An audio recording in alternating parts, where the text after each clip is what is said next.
Day 1. Leviticus chapter 19, verse 15. Do not pervert justice, do not show partiality to the poor or favoritism to the great, but judge your neighbor fairly. This is a very interesting passage because it simply says unfairness is wrong irrespective of who it is shown for or against. That tells you if you have a friend and there is an issue to be handled and you favor your friend against others, and yet you are talking about community provision rather than your personal property, you will be said to be unfair because everybody expected fair treatment. But you have gone ahead to show favoritism for your friend on things that are communally owned as if they were yours. Of course, in a different area, we would call it corruption, but it's a favoritism. So the word of God is saying if you truly are a biblical person, you will not show unfairness or favoritism on anyone, even if he happens to be your friend. Do you see somebody and on a queue and bypass everybody to go to where your friend is? And your friend is the one showing you where, come, join me, without the permission of all the people he has left behind. That is injustice, is unfairness. Day 2. So what is the verse really saying? That the unfairness is actually a perversion of justice. So when we talk about justice, we are really talking about fairness. According to this verse, they're exactly the same. Justice has to do with legality. What is the legal thing to do? And when you don't follow and do the just thing, then you are both giving an injustice and unfairness. So the presumption is there will be rules.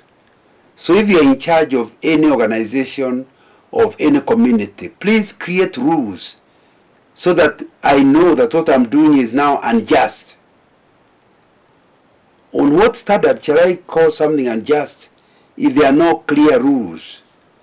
Therefore, we can say that it's an injustice for a leader of an organization not to have clear policies that are to be followed. To leave everybody to his own devices is to create a culture of injustice and unfairness. Because everybody will interpret whatever in their own way. And we'll be saying so and so is unfair, but he is trying to do his very best. For this climate of justice and fairness to operate, it will be important that whoever is placed in leadership must be the kind of a person who will create a system so that they will be clear what is expected of everybody, both the leaders and the non-leaders, what's expected of them. What's expected of you as you deal with your friend, what is expected of you as you deal with weak people, what's expected of you as you deal with bosses. Once the rules are clear, anybody who breaks them is participating in an injustice. Day 3. So, Leviticus chapter 19 verse 15 is saying, therefore, do not pervert justice. And perverting justice is to claim you are being just, you are doing something just. Yet if truth be told, you are actually not just at all. You are doing something that is unjust, that will not be regarded as following the procedures and the policies of the group. And when you do so, even if you are one in power and the rules, you think the rules don't apply to you, people say, okay, there's nothing we can do, but he has done injustice. He's being unfair.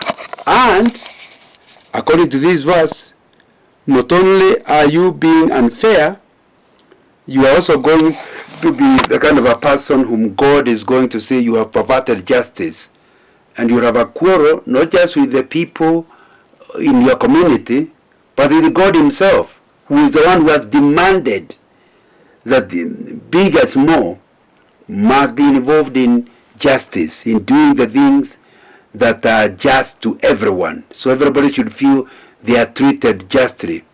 That means you have done what is just, and you'll also be seen to be just. You know there's a difference. Sometimes you do what is just, but people still see you as being unjust. But when there's clarity of what is expected, you not only do the just thing, but you will be seen to have done the just thing also. And I hope you understand that you can't call yourself a Christian and be involved in injustice, in treating people in an unjust way. Day 4. So do not pervert justice. Another thing related with the same is, do not show partiality to the poor. That is what I found a little difficult. Because everybody assumes that God is a God of the poor. God is a God of the weak. God is a God of the disabled. But you are being told, if a disabled person does not deserve something, don't deprive the abled one in order to help the disabled one. Seek the permission of the abled one. If he chooses to give his right to the disabled, that is justice. But you can't force him. Do not show partiality to the poor. Unfortunately, this is what I was talking about being seen to. Because the weak feel like they have a right to be treated partially. In other words, can't you see? Don't you see I'm young? Don't you see I'm weak? But everybody is saying, when it comes to justice and fairness, whatever is expected must be clear. And you that is weak must be accorded your rights. But even the one who is rich and able must also be accorded to his right. And if he wants to bequeath those rights to the poor and the weak, it is his choice. He should not be forced, because being forced, he will think, he will know that you are treating him unjustly. And that will not be a very good thing. So, the verse is saying, do not show partiality to the poor. Don't treat them as you favor them against the others. Day 5.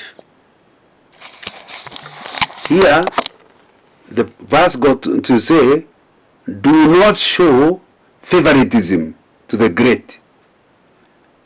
Because normally, that's what they think. You know, you are seated together, a big man comes, and you want to stop the guy who was talking, or the guy who was sitting, or the guy who was, in order to show favoritism.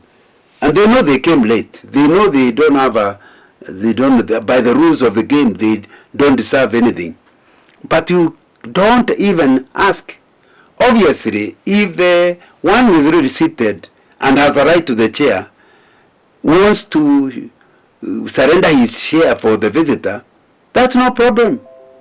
If the rules demand that so-and-so cannot sit before so-and-so, again, that will be seen as fair. But if somebody is forced to stand because somebody you regard as bigger and senior has arrived, that is injustice. The verse is simply saying, if you are going to be a godly person, it will be important that you understand that you must do not show favoritism to the great. And you need to ask yourself, in which times have you shown favoritism to the great? When we talk about great, we are talking about great because they are older, great because they are richer, great because they are leaders, great because of threats. You think they can do evil at a later time. So in order to protect your back, you become unjust to certain people so that this guy does not beat you up in the evening. All that is injustice. And the Word of God is saying, do not show favoritism to the so-called great. And if you do, know that you have a quarrel with God himself. Day 6. So we have, the verse is saying, do not pervert justice, number 1. Number 2, do not show partiality to the poor. Number 3, do not show favoritism to the great. And finally, judge your neighbor fairly. You know, they say one of the weaknesses of human nature, we tend to judge others against a high standard and judge ourselves against a low standard. So if somebody comes late, you say, this is terrible. They should not be allowed in the meeting when you come late. But you know, I had a very difficult last night. I didn't sleep well. Why can't you assume that the guy who has come late also had a difficult time last night? But you judge him with a higher standard and judge yourself with a low standard. That's basically unfair. People that you like, you judge them with a low standard. People don't like, you judge them with a higher standard. And you can say, yeah, you know, look, it is true he didn't do it, but you know, you must understand that he is short-sighted. You must understand that he is very busy. You must understand the other person who did not even do as much evil. You want to say, that one is terrible. He's not a good guy. That is what the Bible is saying. Judge your neighbor fairly. And that will be something that you have to think about. So we are saying that is something you need to think about as you talk about unfairness or fairness. Day 7. So how do you determine whether you are being fair or not? You have said number 1, it's on the basis of the rules of a community, rules of the organization. They should tell you what is just and what is not. Number 2, I want to suggest also it is what is acceptable within the group, even if it's not written. But number 3, how would you want yourself to be treated?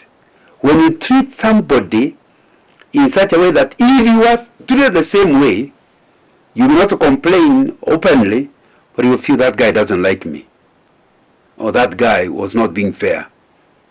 Use your level of standard.